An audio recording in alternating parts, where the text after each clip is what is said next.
Deoxys, one of the Hoenn region's coolest Pokemon, though I don't think we can even really say it's native to Hoenn. Obviously inspired by depictions of extraterrestrial creatures in both design and lore, this is a Pokemon that truly came from outer space. Sure, there have been others with some hints at an alien origin, most of them having their evidence in the anime, and we would get interdimensional beings with the Ultra Beast in Generation 7, but back when Deoxys made its debut, it was the alien Pokemon. It is just so cool, and while there were relatively limited appearances in the main series games, there was just something a little off. Sure, it fits in the pretty conventional Pokemon design, which tells us there's a possibility of becoming friends, but at the same time it's terrifying, chilling, horrific, dangerous. This is the story of Deoxys. When it comes to the video games, there isn't all that much we can learn about Deoxys in the very beginning. The Generation 3 games had an event that allowed the player to travel to Birth Island where they could see a triangle in the middle of the screen. No music plays and there's nothing else there. Chasing it around the landscape will eventually cause it to turn red and complete its transformation into Deoxys, at which point you can battle and capture it. Now, there isn't a whole lot we can gather from this event because it is meant to be just one of those distributions that gives you a Pokemon, but it still does a good job of making it feel like nothing else you've ever encountered before. It's unsettling and mysterious, especially once the encounter actually begins, because the design of this Pokemon is actually amazing. At this point in the games, we had our fair share of human-like Pokemon, but they still all have something about them that's partially animalistic or big and goofy to soften the appearance. Deoxys has a more sleek body shape, and one arm is often shown in the double helix formation, rather than having both arms with hands. This is a way of showing how despite the standard shape of its normal form, it has the ability to change. It's the same reason why the standard gray aliens are scary. They're like us, but very different.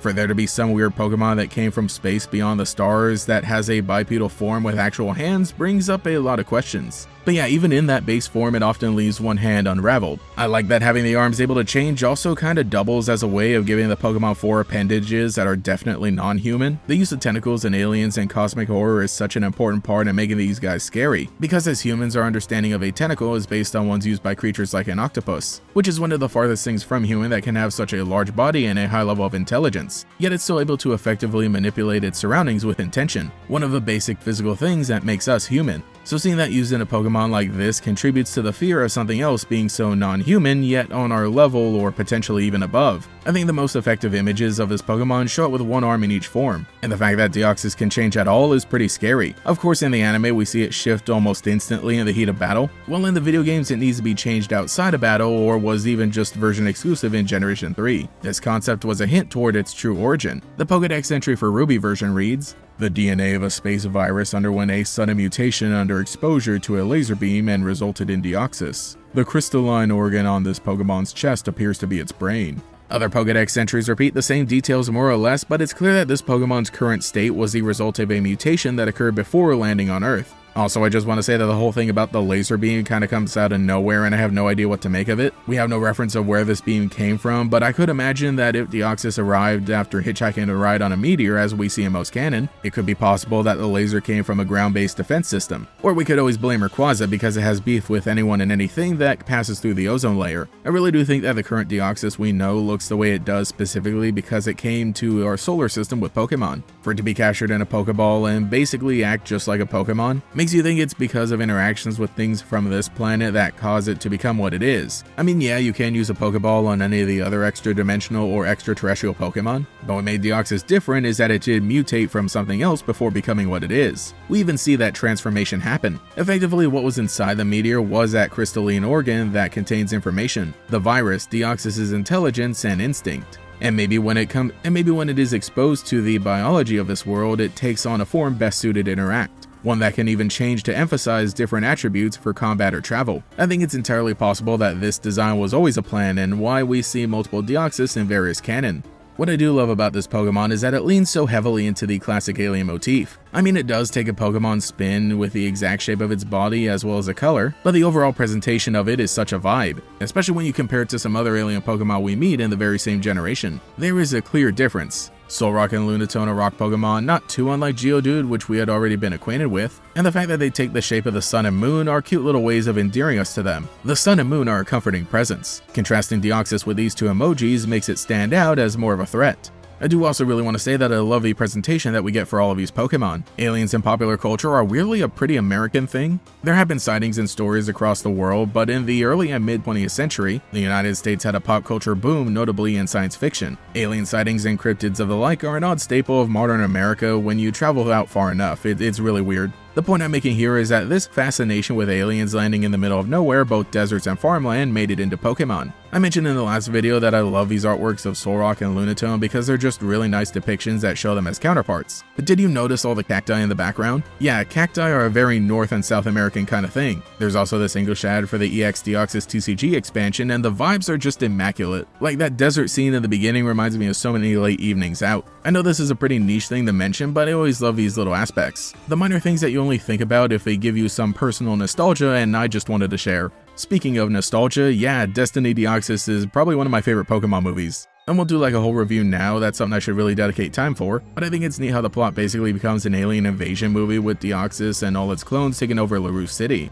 really playing into that horror of a being that we can't understand. And in the main anime, Deoxys tends to have pure intentions and only wants to reunite with its buddy, but the movie does a great job of showing just how different these alien Pokemon are and that our technology is interfering with its vision, creating a misunderstanding that sets everything off. The main takeaway for now is that it emphasizes how humans are faced with a creature they can't understand, and so horror ensues. The while Deoxys in this movie and its appearance in the Pokemon Ranger special presented as baby who just wants to be nice and be with friends, the more recent Pokemon generations gives us an absolute monster that wants to throw hands at first sight. Another thing I talked about pretty recently was the episode of the aforementioned miniseries titled The Scoop, in which Gabby and Ty sneak into the Moss Deep Space Center and find some satellite footage of the meteor incident. This adapts the events of the Delta episode in which each player character rides on the back of Mega Rayquaza to destroy the threat hurling toward Earth, only to be met with the mutated space virus we all know and love. This animation right here makes Deoxys look so scary. The way in which it moves and the camera angles chosen for when it's emerging, not to mention the emphasis on the beady eyes, which before now didn't look too scary, but just the way they move is so beautifully done. Like the little things about it really give it some character.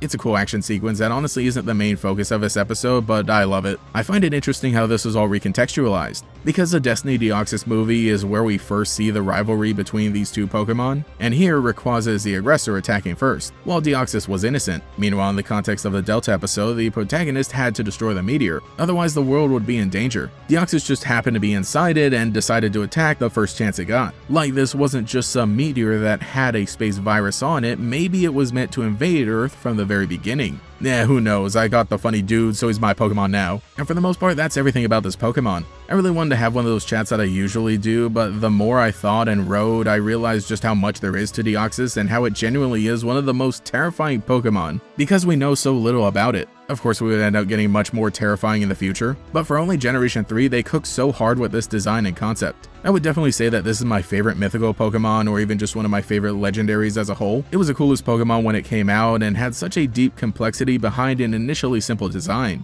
So let me know what you think about Deoxys and how every little part of it comes together to make it one of the most horrifying Pokemon in the franchise. Anyway, I'm gonna go ahead and chill out and take a look up at the night sky. You never know what'll land on Earth next.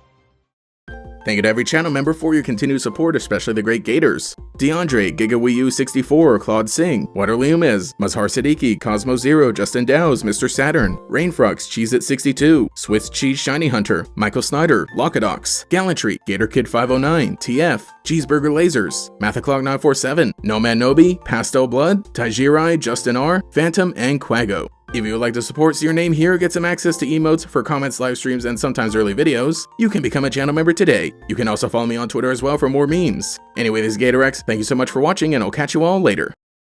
An intergalactic traveler has arrived to challenge the powers of space and sky. Pokemon trading card game EX Deoxys. You can boost your collection with over 100 new cards. Pokemon trading card game EX Deoxys. They're out there. Booster packs sold separately.